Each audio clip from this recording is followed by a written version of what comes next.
Welcome to the Soul Mirror. I'm your host, Shreya. Today we are diving into a realm where logic often fails, but transformation becomes undeniable. A space where impossibilities bend, deep rooted patterns unravel, and the human spirit learns to reveal itself. And to guide us through the extraordinary landscape, we're joined by someone whose work has helped thousands people to reclaim their power in record time. Mridula Agarwal. Let's step into the world of rapid breakthroughs, soul level rewriting, rewiring, and solutions that go far beyond the surface. Welcome, Mridula. I'm honored to have you on my show. Thank you for the lovely introduction, Shreya. It's a pleasure to be here as well. And Mridula, when people say a problem is unsolvable, what do you think they are actually describing underneath the surface? So there are a variety of statements I've heard around the unsolvable problems, Oh, you don't get it. I am stuck in a meaningless relationship. I cannot work out. I have kids in this marriage, or we are together since a very long time. I have unhealthy attachment issues. So Hmm. in their head, what how they are seeing the situation is I already have someone with whom I'm not absolutely happy, but I'm used to this person and my attachment is not going to let me walk away. And they cook up millions of ways to explain itself themselves to themselves that this is an unsolvable problem because the person is not going to change. I am not going to change. These are the underlying thought processes of belief that they have learned over the passage of time, that if we are stuck in a problem, it's going to be like this. Karma always deals a bad hand. Some very unpopular but common beliefs are, not everything in the life is going to be perfect. You have to live with the problem.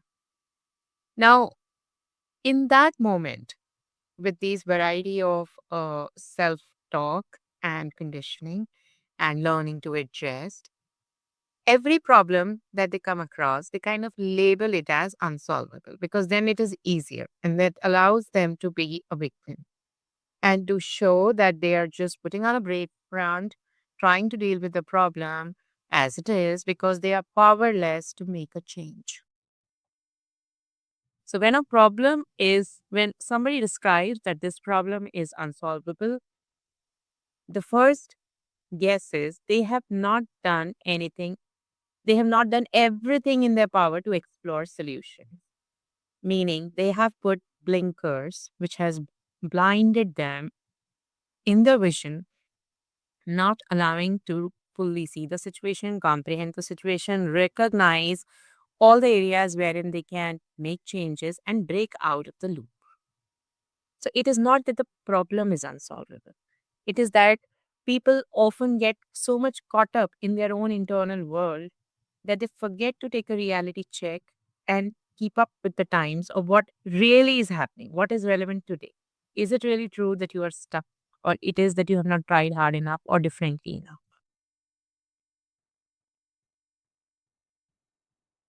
That's so beautiful. And thank you for sharing this and explaining this to our audience. That every kind of audience can understand this very easily. And have you noticed a common emotional or subconscious trait across such cases? Yes. So across the context, I have been hearing, success, that always slips away. Like I keep working and I keep working and I keep working, but it is always some other person who takes away the credit. I'm the first one to come in the office, last one to leave, but I'm the last one to get appraisal or a raise. I'm in a relationship wherein I'm grieving. I'm not entirely happy, but I cannot exit. I don't know why I feel I've always been unwell. It's just stress. I know it's just stress. And couple of years later, they may be diagnosed with something chronic. And no matter what they have done medically, it's just never enough to fully recover them. So now, if everywhere or in any one area of your life, you've gotten very badly stuck, rather than sinking into the victim mode or why life did this to me mode, or I am stuck in it and nothing can happen out of it mode. That, it is karma which is punishing me. If we ask ourselves a deeper question, then what is my life trying to teach me out of this challenge? We all play video games and there are levels, level 1, level 2, level 3. And after you've cracked the level, the game doesn't get easy. It gets more challenging and more fun in a different way. Because now that you have learned the game, you can now proceed level by level.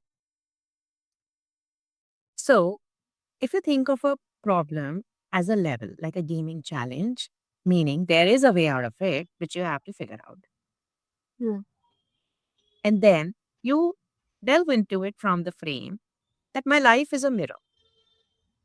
What is it that I need to change about myself, or that to change the situation, or what is it? How is it that I've created this problem in my life? So, for example, if someone is having trust issues with other people, I cannot trust people, I cannot trust people, I cannot trust people. People keep betraying.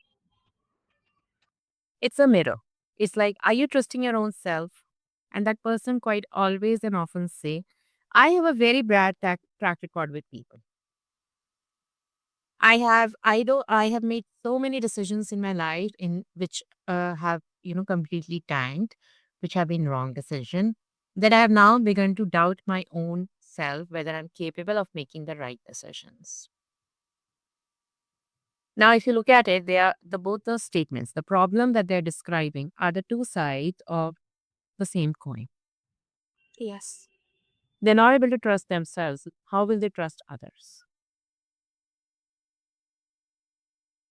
So, in order to crack this loop, when we do healing, which is stacked by like 200, 300 kinds of energy beams, we incorporate past life healings, we incorporate Akashic recording healings, we incorporate mm, generational traumas, ancestral bonds, plus your own uh, subconscious beliefs that you have gathered over this particular lifetime. And your mind begin moment we wash it with energy, the energy starts showing a different reality. It reveals to you something that was just hiding in the plain sight, things that you had forgotten very conveniently. The simplest of the thing, that why you did what you did. You're not an idiot. And the revelation that maybe you did not listen to yourself, or maybe you did. And everything you did was a consequence of your own actions, which have lots and lots of learnings together, stacked inside. So let's say there are people who are like forever contemplating in the past. That particular, had I cracked that particular exam, I would be an architect right now. Because I could not crack that exam, today I'm stuck in this worthless job, which is paying me peanuts. I'm not enjoying it. And I'm just slogging and no uh, growth is happening. Now, if you go through this pattern, the pattern is pretty clear that this person does not uh, feels that he's in the wrong place. The person feels I did not do well enough or enough in my life to be deserving this trajectory or this course of life. But this is not true. The repeating pattern over here is I need to do more to be able to deserve better. Is that accurate? Barely, never, never ever. A far more can be achieved by doing lot less. But because you have created this loop in your mind that you have to do a lot to achieve a lot. Only by this way you could have achieved a lot. Because of all of those loops, you are stuck in a problem which you cannot escape. Because these people, they come back to me at the age when they're 40, 45, and then they narrate their story in, some kind of a flashback. Oh, I was destined for very big things and I was preparing for IAS or UPSC or medical or engineering. But for reasons unknown to me, I could not crack the exam. I just slipped or missed by a couple of grades. The last round of the interview, just couldn't crack this and that. Had those things happened with me, I would have today been at a completely different level. Now, this statement shows you do not believe you can be today better. You could not come up with a plan along the way that if plan A does not work, then what are the plan B, plan C, plan D options which were available for you to figure out the success. You were so hung up and stuck upon what was the best way, how you thought it would happen. You were stuck upon making it happen exactly in that same way, meaning you lacked emotional agility and you are inflexible and unmutable. So the entire pattern is a reflection on you. It was not that you were meant to fail.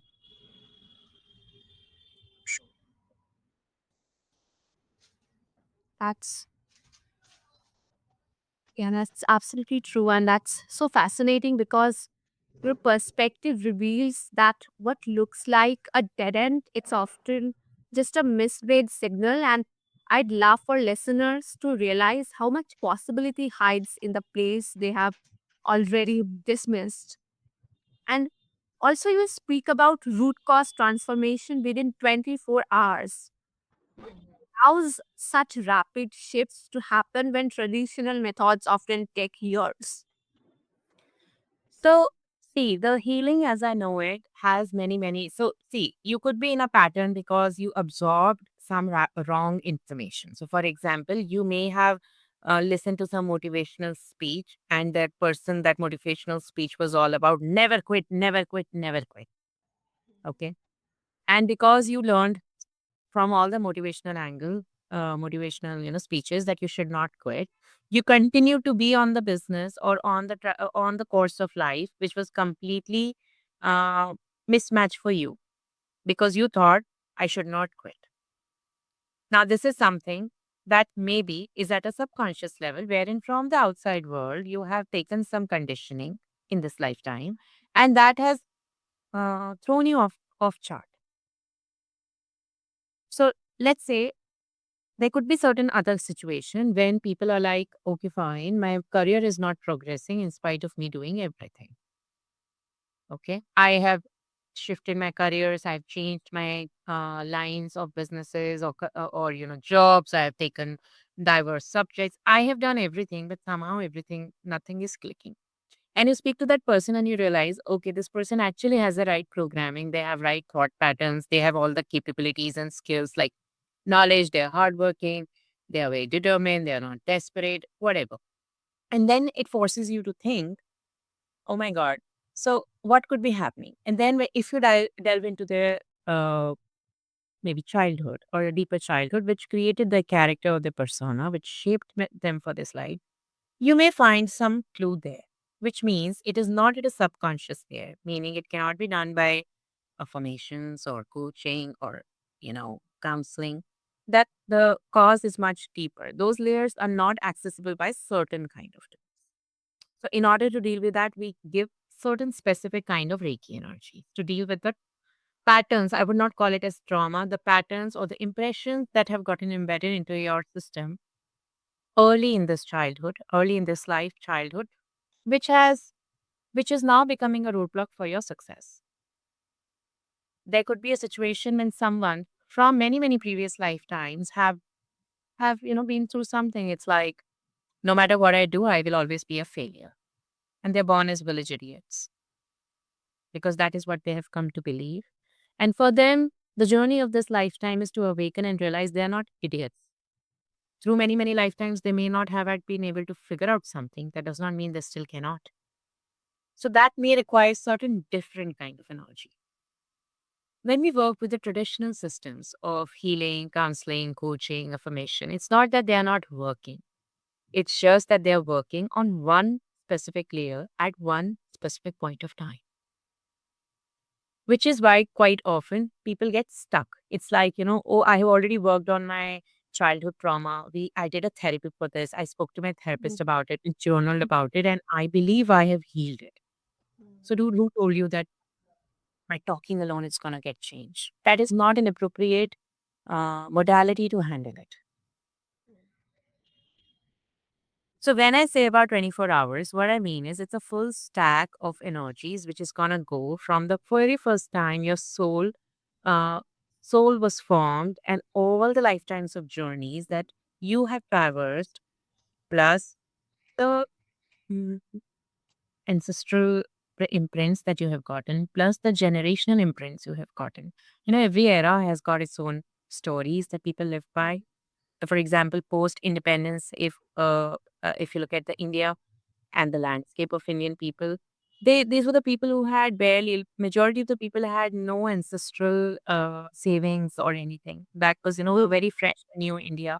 And the generation of 70s and 80s and 90s, they were all just slogging, just, securing a place for themselves and their future generations. They were not, well, majority of them were not in the space where they were creating wealth. Yes.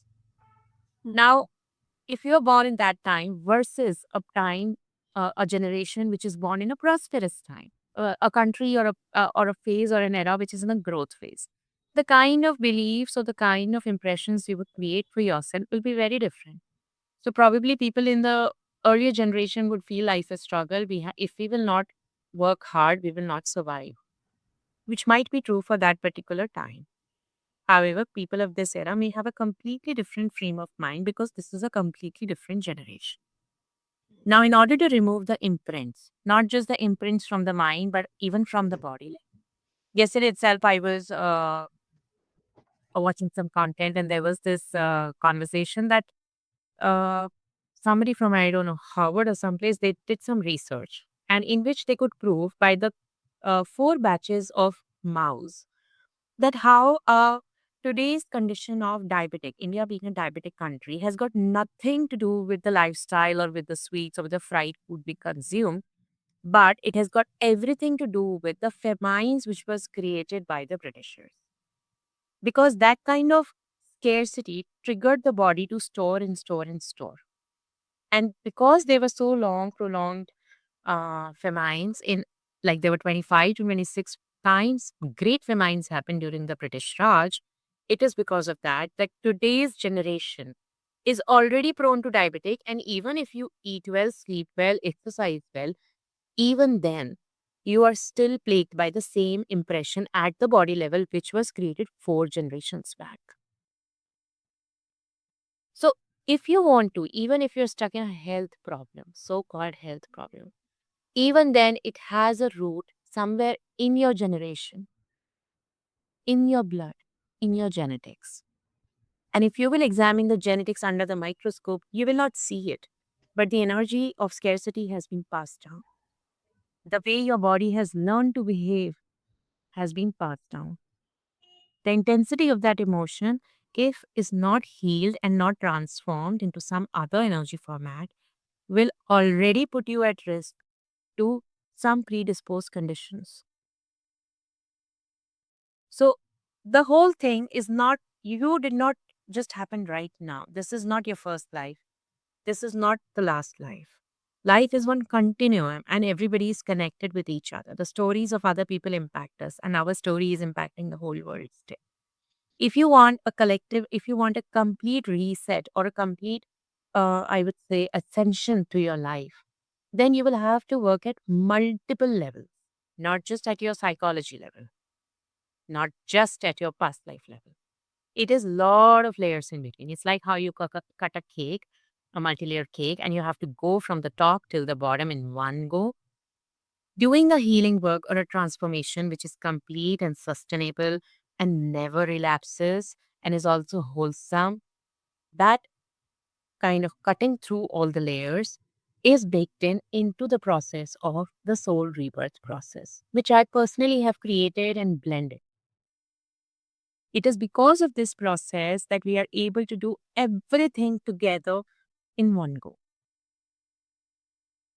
So I wouldn't say that the traditional methods or other modalities are failing. I would rather say they are solving one part of the problem. And if you need more intervention or a deeper result, you will have to cut the cake, slice the cake completely.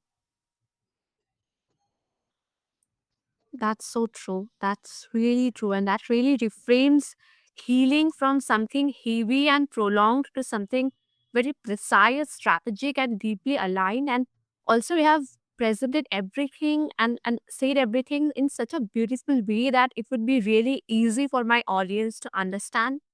And this is a wonderful conversation with you. And thank you for sharing your gifts with us and for opening a door into such profound transformation. And I think your insights don't just inform, they activate something when asked. And I think I'm really grateful for your presence and your wisdom and the powerful work that you are bringing to the world. And if after this my listeners want to connect with you, then what's the best way? So there are multiple options available. We do have every Saturday night a group healing call. It's a traditional healing call with very high degree, vibrational energies. People can hop onto that call, or maybe they can, we also have a free clarity call. They can come over there, and maybe they can discuss what is keeping them stuck in their life. What is it that they want? And if at all they want to go ahead, they can discuss with me their journey map, and I can help them out from there. Yes, and I will make sure to attach all these details and links below so that the listeners can find them easily and get in touch with you and know more from you because you are really a wonderful person. And to all my listeners, thank you for joining us on this journey into the extraordinary. If today's conversation starts something within you, an old wound, a new possibility, or simply the hope that you are impossible might just be solvable, take that feeling seriously and explore it. Act on it. Because breakthroughs don't happen in the mind, they happen the moment you choose to stay beyond what you have known. Stay curious, stay open, and keep moving toward your own rebirth. Thank you.